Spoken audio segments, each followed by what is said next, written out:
Como assim eu os agredi? Desculpe. Por favor. Quem é o lobo? Por que eles o chamavam de lobo, filha? Por que eles o chamam de lobo?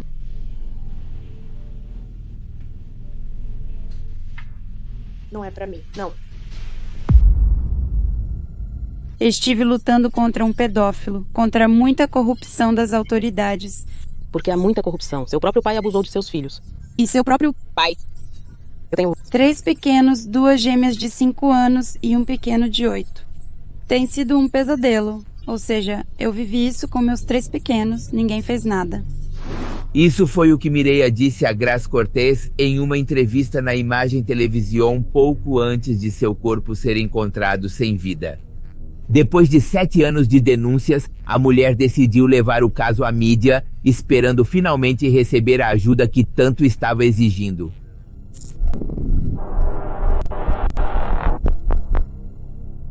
Era 10 da noite do 8 de junho do ano 2017 quando um empregado da família Agras Cortez chegou à residência localizada no 907 da rua San Bernabé, na colônia San Jerônimo Lídice, da delegação Magdalena Contreras, tudo isso na cidade do México. Uma vez dentro, ele percebeu que tudo estava em completo silêncio. Ao pé da porta, ele observou o corpo de Rosa Maria, de 68 anos, a avó da família. Muito perto, em um catre, estava Henrique, seu marido de 70 anos. O empregado não conseguia discernir se estavam inconscientes ou, ainda pior, sem vida. Então ele decidiu continuar inspecionando a casa.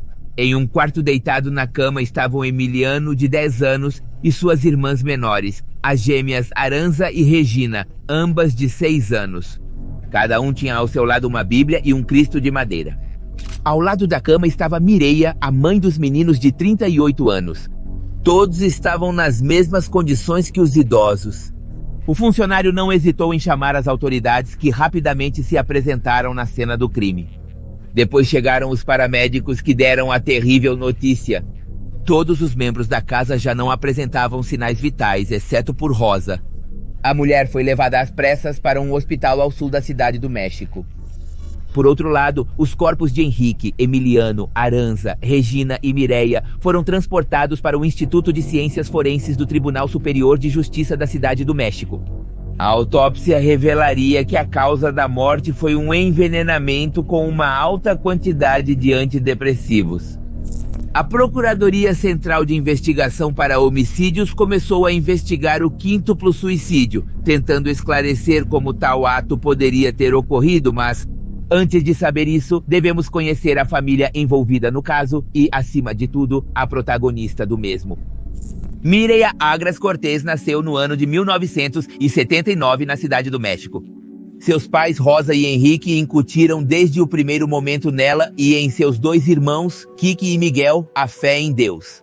Embora Mireia tivesse um bom relacionamento com todos os membros de sua família, seu vínculo mais próximo era com seu progenitor. Ela também tinha muitos amigos, já que todos que a conheciam a descreviam como uma pessoa simpática e ao mesmo tempo extrovertida.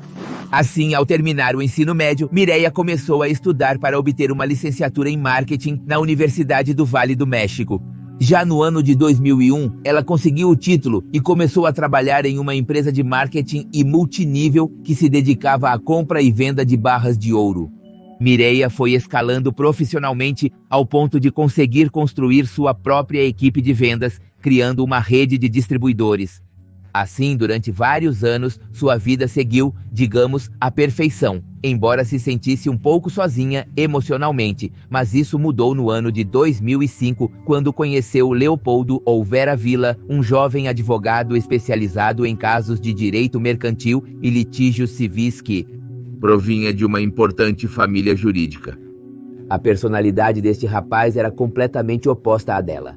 Ele era introvertido e ao mesmo tempo tranquilo, mas também era extremamente educado e cavalheiro com ela, razão pela qual o romance não demorou a surgir. Além disso, você sabe que os opostos se atraem. Dessa forma, no final daquele ano, eles se casaram e começaram a planejar ter uma família. Pois eu vivi com essa pessoa, vivi 6 anos, eu me casei totalmente apaixonada por ele. Pensei que ele fosse diferente. Ele era uma pessoa muito boa, aparentemente boa, educada, cavalheira diante das pessoas, porque é uma pessoa educada, não é? Durante o ano de 2006, Mireia começou a apresentar episódios depressivos e se recusou a ver um especialista. Naquele mesmo ano, ela tentou tirar a própria vida, mas por sorte, conseguiu sair ilesa. Depois disso, ela se dedicou completamente à fé e voltou a ter interesse pela vida. Superando este contratempo no ano de 2007, o casal recebeu seu primeiro filho, Emiliano. Tudo parecia naquele momento estar indo bem. O menino cresceu feliz e saudável. Mireia e Leopoldo, por sorte, estavam mais unidos do que nunca. No entanto, em dezembro de 2010, ocorreram 2 eventos que mudariam o rumo da família para sempre. Por um lado, Mireia descobriu que estava grávida novamente, desta vez de gêmeas. Por outro lado, o pequeno Emílio começou a se comportar de maneira extremamente estranha. Já com 3 anos, o pequeno parou de controlar seus esfíncteres, chorava por qualquer coisa, tinha pesadelos constantes e não queria se afastar de sua mãe. A princípio, Mireia pensou que as mudanças no comportamento de seu filho eram devido a um problema de saúde e o levou ao proctologista. O que o médico lhe comunicou a deixou sem palavras. Os sintomas que o pequeno apresentava eram compatíveis com o abuso íntimo. Consternada, a mulher levou Emílio à psicóloga Letícia Ábrego para descobrir se isso era verdade. Então, após 10 sessões, a especialista chegou à mesma conclusão que o proctologista. Emiliano apresentava comportamentos drásticos e fora do comum, como tocar constantemente suas partes íntimas, mostrar-se irritável e chorar facilmente. Também se tornava agressivo, demonstrava uma mínima tolerância à frustração e tinha uma importante hipersensibilidade na região anal ao ponto de perder o controle de seu esfíncter. Meu menino tinha pesadelos grandes. Um menino, para que você perceba, um menino que está sendo abusado para de comer. Um menino, muitos pesadelos, começa com evacuações, falta de controle de esfíncteres, muitos pesadelos, a dor de cabeça, não comem bem, ficam um pouco birrentos. No 16 de junho do ano 2011, Mireia denunciou ao Ministério Público o abuso íntimo que seu filho havia vivido. Tinha o testemunho de 2 médicos como evidência e pensou que isso seria suficiente, mas não foi. No dia 29 de junho daquele ano, solicitou uma perícia ao Hospital Psiquiátrico Infantil Juan N. Navarro, onde foi confirmado o diagnóstico de abuso e violência íntima. Leopoldo, por sua vez, disse que tudo era uma grande mentira e o vínculo com sua parceira se rompeu. Nem mesmo o nascimento das gêmeas conseguiu fazer com que eles lidassem com o assunto de maneira civilizada. Em agosto, solicitou o divórcio e a guarda do filho perante o 10º Tribunal de Família do Tribunal Superior de Justiça da Cidade do México. A juíza responsável pelo caso, Cristina Espinosa Roselo, determinou como primeira ação um regime de visitas e convivência provisória entre o pai e as 2 meninas que já haviam nascido. Em junho, a juíza Espinosa Roselo ordenou que o Desenvolvimento Integral da Família da Cidade do México realizasse uma segunda perícia no menino e outra no pai. Os testes psicológicos indicaram que Leopoldo pode ter sido vítima do mesmo crime pelo qual estava sendo acusado quando era menor de idade. Além disso, foi detectado que ele provavelmente era responsável pelo abuso contra Emiliano. O menor relatou ao psicólogo Maricidro, do DIN da Cidade do México, que seu pai usava uma máscara durante o abuso íntimo.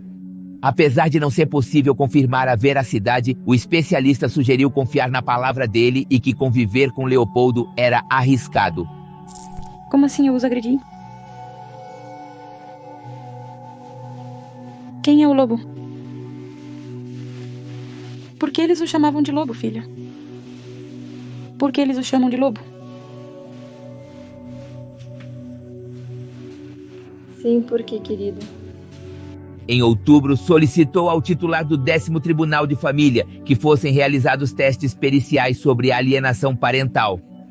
Este é um transtorno caracterizado pelo conjunto de sintomas que resultam do processo pelo qual um progenitor transforma a consciência de seus filhos por meio de diferentes estratégias com o objetivo de impedir, obstruir ou destruir seus vínculos com o outro progenitor.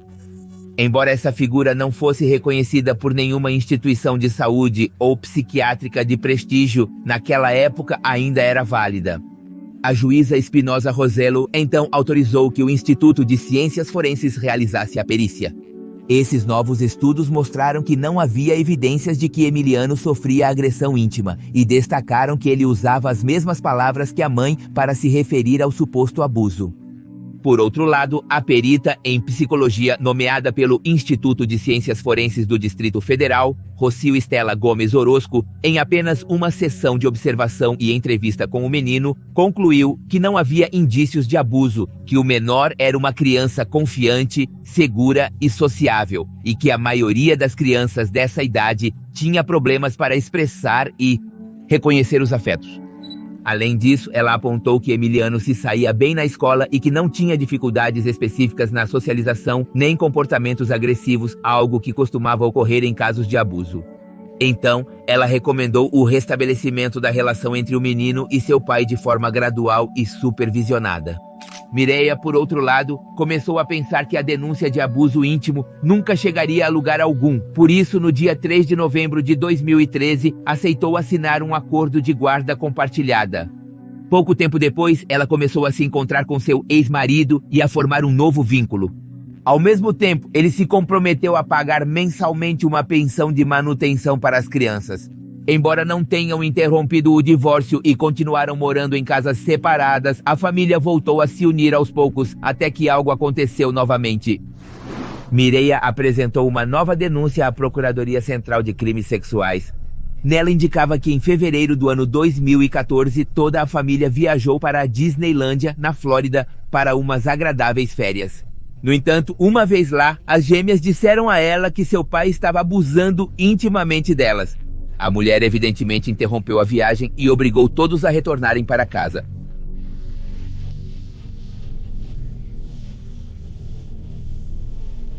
Quem é o lobo?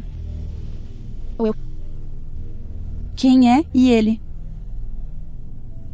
Quem é?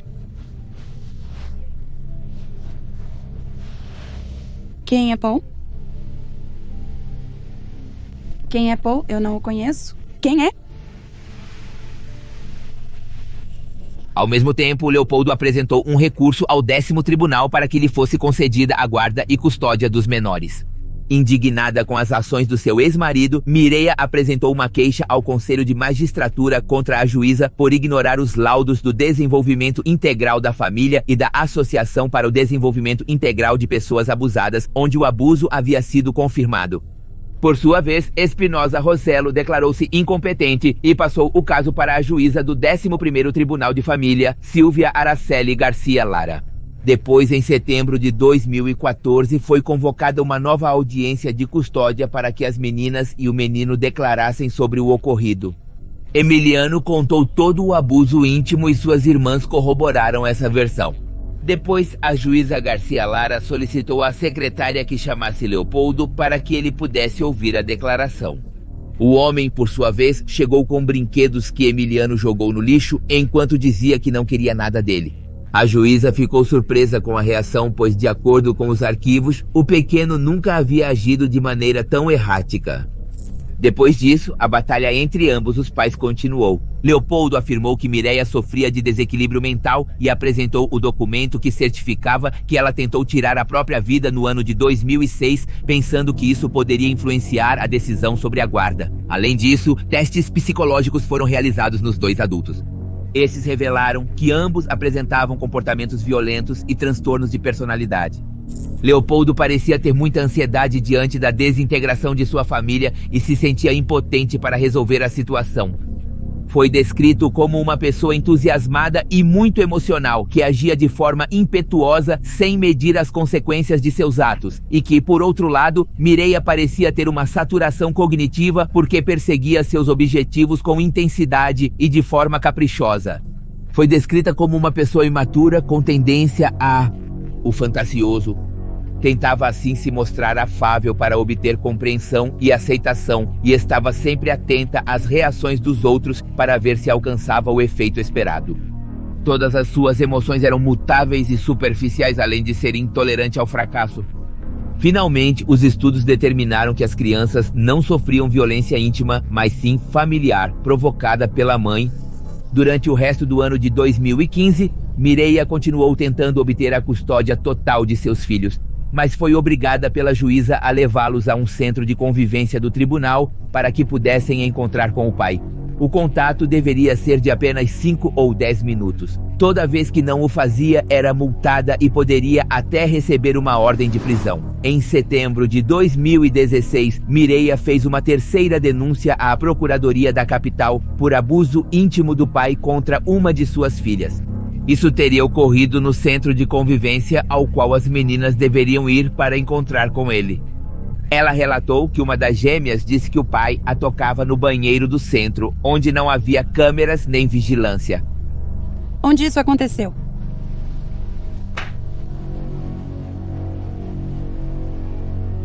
Eles não são cuidados? Onde está a senhora que cuida deles? No entanto, um mês depois, a menina fez o teste de Bosti, que é realizado por meio de um desenho animado interativo com o qual as crianças se sentem à vontade para falar. O resultado foi negativo. A menina disse que seu pai não havia feito nada com ela e que o que ela disse era apenas uma brincadeira para a mãe. Além disso, foram realizadas entrevistas com as psicólogas do centro e todas confirmaram que a menina foi ao banheiro apenas 3 vezes e que nenhuma vez foi acompanhada pelo pai. Naquela época, Leopoldo, aliás, parou de pagar a pensão e a tensão entre ambos os pais atingiu o ponto máximo. Isso tinha algo a ver? A declaração foi por causa disso? Bem, você me dirá no final. Mireia entrou em contato com o investigador Ivan Jalbert, um especialista em casos de abuso infantil que trabalhava na organização Sonhando Borboletas. Ela pediu que ele a ajudasse com o caso e mencionou que havia começado a gravar seus filhos para obter testemunho das agressões. O homem foi vê-la predisposto, porém, durante a reunião, notou que ela estava desequilibrada. Em vez de se concentrar no abuso que seus filhos sofriam, ela usou a maior parte do tempo para mencionar os supostos relacionamentos íntimos que seu ex-marido mantinha. Quirins também notou que quando a mulher falava sobre o abuso que seus filhos sofriam, ela o fazia com frases que pareciam tiradas da internet ou de um manual e não era como uma vítima faria. Mas isso não foi o que mais o surpreendeu, mas o fato de que quando ela mostrou as 15 gravações que havia feito de seus filhos, pôde notar que eles agiam como se estivessem repetindo uma espécie de roteiro. O que sentem em seu coração, diga a ele. O que mais? Ao perceber que tudo parecia uma simulação, Eve se ofereceu para ajudá-la, mas não da maneira que Mireia esperava. Ela propôs conseguir alguém que lhe oferecesse atenção psicológica. Vejo os vídeos, e nesses vídeos algumas palavras são omitidas, algumas lições para as crianças onde insistia para que dissessem não queremos mais continuar. Esses vídeos mostravam claramente que havia uma simulação e na minha experiência eu a confrontei e disse com toda a clareza, eu disse que preciso te ajudar. Mas a mulher se recusou. Ela disse que queria manter a custódia de seus filhos de qualquer maneira, e até pediu que ele a ajudasse a editar os vídeos, apagando as partes que a denunciavam. É muito cruel. Eu disse, o que você está fazendo é muito cruel, é perverso, está muito, muito errado. Isso não deve ser. Nesses vídeos, o que é mostrado, o que se vê, é que você está forçando-os a fazer uma acusação contra o próprio pai. Sobre a edição dos vídeos, Bill conversou com Henrique que disse: ele ficou muito angustiado com a situação. Não conheço ninguém que faça vídeos assim. E isso seria um crime. E Bill também falou com Henrique, que disse que a situação o deixava muito angustiado. No entanto, o especialista notou que ele não estava se referindo ao abuso que seus netos estavam sofrendo, mas à catástrofe econômica a que sua filha o estava submetendo. Ele apontou que os advogados cobravam muito, mas sem resultados, já que deram 50 mil pesos para que uma das provas os favorecesse, e isso não aconteceu. No meio da conversa, Mireia se aproximou e o tom da conversa mudou completamente. Ivan sentiu que ela controlava seu pai como se ele lhe devesse algo. Depois disso, o investigador se desentendeu completamente do caso. Após os exames psiquiátricos aos quais Mireia foi submetida e a suposta alienação parental ter sido confirmada no dia 25 de fevereiro de 2016, a juíza Garcia Lara chegou a uma conclusão. Ela tirou a custódia dos filhos da mulher e a concedeu a Leopoldo. Além disso, proibiu que as crianças tivessem contato com os avós maternos e estabeleceu que, se Mireia resistisse em entregá-los, haveria consequências legais. A juíza 11ª tirou meus filhos de mim, tirou a guarda e a custódia do poder familiar. O pai entrou com um incidente contra o pai dos meus filhos para alterar a guarda e custódia. Não apenas me tiraram a guarda e custódia, tiraram o meu direito de conviver novamente com meus filhos, e não só a mim, mas também aos seus avós. Depois disso, no dia 24 de outubro daquele ano, Leopoldo denunciou Mireia à procuradoria por violência doméstica contra suas filhas e filho. Depois disso, o homem, juntamente com os agentes judiciais da Procuradoria para a Proteção de Meninas, Meninos e Adolescentes, invadiram a casa de Mireia para procurar os pequenos. Como eles não estavam lá, invadiram a casa dos avós maternos, intimidaram e ameaçaram a família para que entregassem os menores, mas Henrique se recusou. Em vez disso, a Associação para o Desenvolvimento Integral de Pessoas Violadas adicionou essa situação ao caso a favor de Mireia e conseguiu que se espalhasse mais, ao ponto de a mulher dar uma entrevista na televisão aberta. Ela foi ao programa de Francisco Cia, que era transmitido pela Imagem Televisão. Lá, ela relatou como seu ex-parceiro abusava de seus filhos e mencionou que nenhuma autoridade local estava lidando com seu caso. Pois eu tenho 5 anos e 3 meses com esse problema. Tem sido um verdadeiro pesadelo. A verdade é que estamos sofrendo ameaças por parte do pai, ameaças de morte. O pai dos meus filhos, advogado, vem de uma família de advogados. E está lutando pelas crianças e está disputando a guarda e a custódia da pátria potestade. Ela expressou que os tribunais violaram os direitos de seus filhos ao obrigá-los a conviver com o pai, apesar de supostamente eles não quererem e sem considerar que seu ex-marido estava acusado de violência íntima. Tenho pareceres. Do DI tenho pareceres da AD e BAC. O DI diz que não é conveniente que o pai conviva com meus filhos. Na mesma entrevista, Alicia Rosas, promotora de atendimento a crimes sexuais da Procuradoria da Capital, que participava da mesa de notícias, disse que o tema da custódia havia sido resolvido por uma juíza de família. Após a transmissão da entrevista, o Procurador-Geral de Justiça da Cidade do México, Rodolfo Rios Garza, continuamente, no entanto, ela vem com alguns processos paralelos que são processos familiares. Após a transmissão da entrevista, o Procurador-Geral de Justiça da Cidade do México, Rodolfo Rios Garza, informou que as investigações não comprovaram que o pai das crianças abusou sexualmente delas. Ele indicou aos meios de comunicação locais que, se isso fosse verdade, Leopoldo teria sido denunciado e estaria preso em alguma prisão. Então, cansada, Mireia apresentou outra apelação para que não lhe tirassem a custódia de seus filhos. Ao mesmo tempo, ela os retirou da escola e os trancou na casa de seus avós, onde passavam todos os dias lendo a Bíblia. No dia 7 de junho de 2017, quase 7 anos após a primeira denúncia, Mireia decidiu acabar com o sofrimento que a luta pela custódia de seus filhos lhe causava. Para isso, ela elaborou um plano com seus pais. Antes de realizar o ato, Henrique redigiu seu testemunho e enviou dinheiro para seus outros filhos para que pudessem proporcionar um enterro digno. Por último, ele escreveu uma nota para um dos dois na qual dizia o seguinte: tomamos um coquetel de pílulas Molotov. Se não nos fez mal, a sua mãe e a mim, dê um tiro em cada um de nós com a 25. Kiki. Assim, às 11 da noite daquele dia, Mireia postou em suas redes sociais uma foto com seus filhos como uma despedida.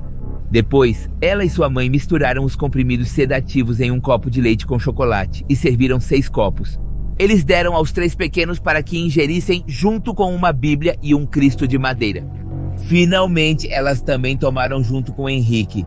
Horas mais tarde, Kiki leu a carta que seu pai havia enviado e tentou entrar em contato com ele, mas não teve sucesso, não houve resposta. Na verdade, ele pediu a um empregado de confiança que prestava serviços na casa para verificar se estavam bem. Eram 10 da noite do dia seguinte quando aquele sujeito viu os 5 corpos sem vida de Henrique, Mireia, Regina, Aranza e Emiliano, além de encontrar Rosa completamente inconsciente. Assim que as autoridades chegaram ao local do crime, levaram a idosa para um hospital ao sul da Cidade do México. Rosa foi internada em terapia intensiva em coma.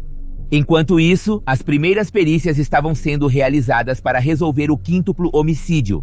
Embora inicialmente a polícia pensasse que poderia ser um roubo, Rapidamente notaram que os corpos não apresentavam sinais de violência e que também não havia sinais de entrada forçada na casa. Depois disso, a revelação do plano que Mireia havia realizado chegou quando Kiki lhes entregou a nota que seu pai havia escrito. Assim, no dia 12 de junho, Rosa deixou a área de cuidados intensivos do hospital após receber uma lavagem gastrointestinal. No entanto, a mulher disse que não se lembrava de nada do que havia acontecido antes do crime. Os médicos disseram que ela poderia sofrer de amnésia temporária, portanto deveriam esperar algumas semanas para interrogá-la. E finalmente, no dia 26 de junho do ano de 2017, Rosa compareceu perante a autoridade ministerial, mas tramitou com a ajuda de seus filhos um amparo contra qualquer tipo de ordem judicial contra ela. Assim, ela obteve a suspensão imediata e voltou para casa sem problemas. Desde então, não houve acompanhamento do caso nem da acusada.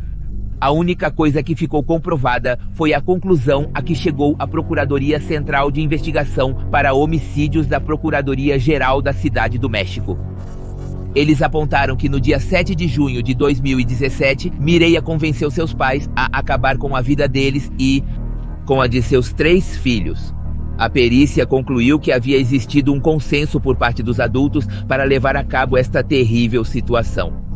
No expediente do Tribunal de Família 11 constava que a mulher havia perdido a custódia das crianças porque tinha antecedentes de transtorno psicológico e agressividade.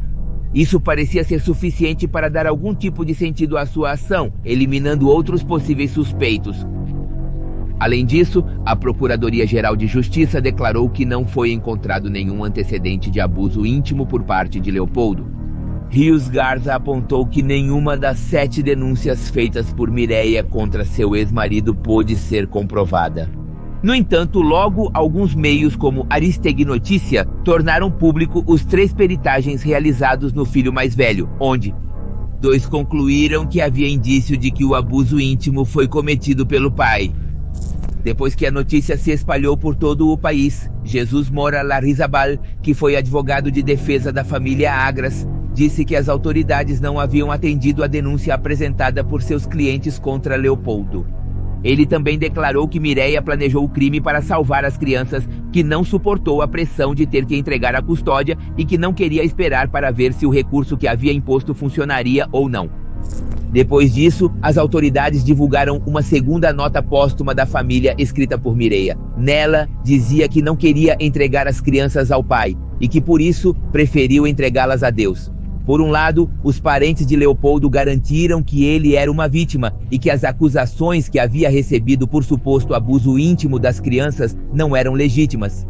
Rocio Medrano, sua advogada, também disse na televisão aberta que o homem sofreu uma perda séria, severa e dolorosa e que merecia respeito. O advogado Miguel Salcedo afirmou que Leopoldo tentou resgatar seus filhos de todas as maneiras possíveis. Ele relatou que quando iniciou o processo legal contra Mireia, procurou grupos de pais e psicólogos para descobrir o que mais poderia fazer. Estava aberto a fazer qualquer coisa para resgatar seus filhos, desde que fosse obviamente por meios legais. Assim, em 9 de junho, a Procuradoria-Geral de Justiça confirmou que Leopoldo não seria investigado pela morte de sua ex-esposa e filhos e em 17 de julho do mesmo ano, o caso foi encerrado definitivamente. Torne-se um membro exclusivo do Pepe Mistério clicando no botão abaixo. Você terá acesso a conteúdo extra e apoiará o canal. Lembre-se disso. Aos sábados faço um podcast com meu colega Edson, que você encontra com muitos mais mistérios em todas as plataformas. Obrigada.